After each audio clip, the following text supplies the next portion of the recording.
कई वर्षों बाद अभिनव नाम से एक फ्रेंड रिक्वेस्ट देख सुरभि हैरान हो गई थी। उसने अनायास ही प्रोफाइल खोलकर देखा।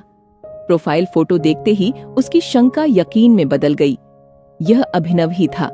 सुरभि ने उत्सुकता से अभिनव का पूरा प्रोफाइल खंगाल डाला। पत्नी, बच्चे, व्यवसाय, दोस्तों की तस्वीरें और कामयाबी की दास्तां। सुरभि मुस्कुराई। उसे यह देखकर अच्छा लगा कि इतने वर्षों बाद भी अभिनव ने उसे याद रखा है। सालों गुजर गए थे। वह दिन याद आते ही सुरभि के मन में अतीत की परतें खुलने लगीं। इंटर कॉलेज का प्रतियोगिता होने वाला था। सुरभि बहुत अच्छा गाती थी और यह उसका अंतिम वर्ष था।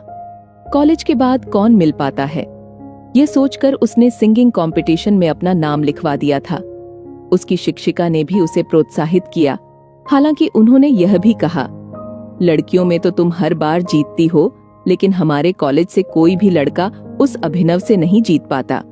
पिछले 2 सालों से वही जीत रहा है। अभिनव दूसरे कॉलेज का छात्र था। सुरभि ने पहली बार उसे मंच पर गाते देखा था।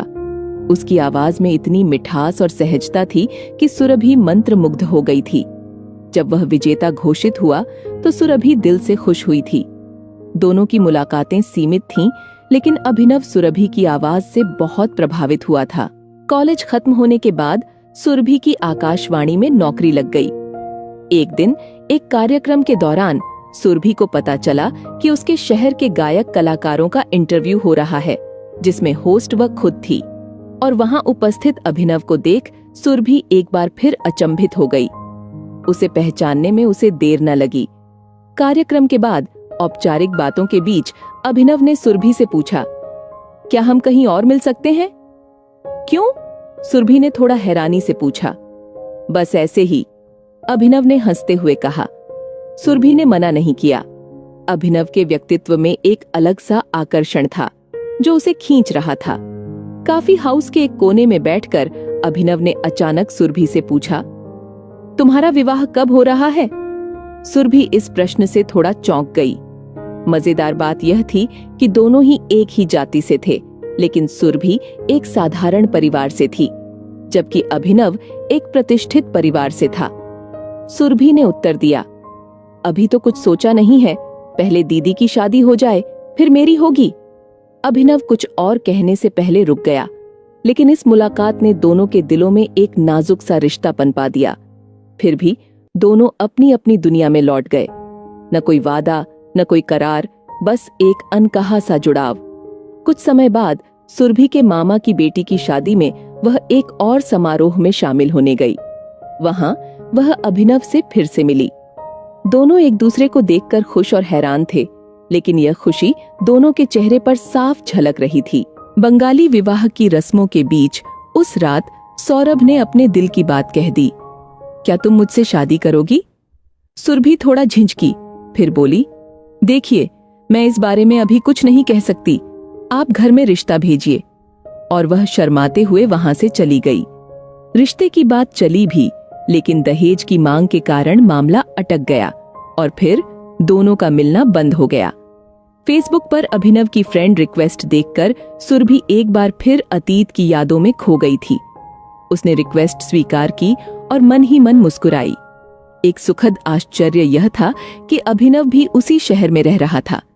एक प्रोग्राम के दौरान दोनों आमने सामने आए। अभिनव को देखकर सुरभि चौंक गई। वह काफी उम्र दराज लग रहा था। आंखों के नीचे काले घेरे साफ दिखाई दे रहे थे। बात भी बहुत कम ही हुई। अभिनव की पत्नी और बच्चे साथ थे और वह शायद कुछ असहज महसूस कर रहा था। बहरहाल उस प्रोग्राम में सुरभि का एक जानने वाला भी था, जिसने जो कुछ अभिनव के बारे में बताया उसे सुनकर सुरभि हैरान रह गई। अभिनव दादा अब बहुत पीने लगे हैं, पत्नी और बच्चे की भी नहीं सुनते, उन्होंने गाना भी छोड़ दिया है, कहते हैं सब कुछ है मेरे पास, बस सुकून नहीं है। सुरभि समझ नहीं पा रही थी कि वह कैसे अभिनव को समझाए। दूसरे दिन उसने अभिनव को फोन किया। औपचारिक बातें करते करते सुरभि ने कहा, आप बहुत कमजोर लग रहे हैं, क्या कोई तकलीफ है?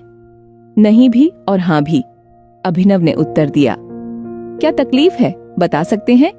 सुरभि ने चिंता से पूछा। कुछ छूट गया है सुरभि, पीछे कहीं। सुरभि का दिल धड़क उठा। क्या अभिनव अब भी उसे भूला नहीं था? आज मन की बात कह लेने दो सुरभि, प्लीज, अभिनव ने कहा। मैंने मन ही मन तुम्हें अपनी पत्नी मान लिया था, लेकिन घर के दबाव में आकर मुझे शादी करनी पड़ी। विवाह की रात मैंने सोचा था कि सब कुछ अपनी पत्नी को बता दूंगा, लेकिन तुम्हारे सम्मान के लिए चुप रहा। गहरी सांस लेकर अभिनव ने कहा, मेरी पत्नी पहले से ही गर्भवती थी। मैंने उसके जुड़वा बच्चों को अपना नाम दिया, लेकिन मेरे मन में हमेशा तुम्हारे लिए एक जगह रही सुरभि। सुरभि सन्न रह गई। उसके मन में हजारों सवाल घूम रहे थे, लेकिन वह कुछ नहीं कह पाई। उसने फोन रख दिया और देर तक रोती रही। अगले दिन सुरभि के पास एक और फोन आया। दीदी, अभिनव दादा नहीं रहे, उनके गले में कैंसर था। अंत तक उन्होंने किसी से कुछ नहीं कहा। सुरभि, जो अब किसी और की पत्नी थी, समझ नहीं पा रही थी कि वह खुद को क्या समझे। वह कैसे इस धर्म संकट से निकले? निढाल होती सुरभि केवल अपने आंसुओं से अभिनव को श्रद्धांजलि दे रही थी।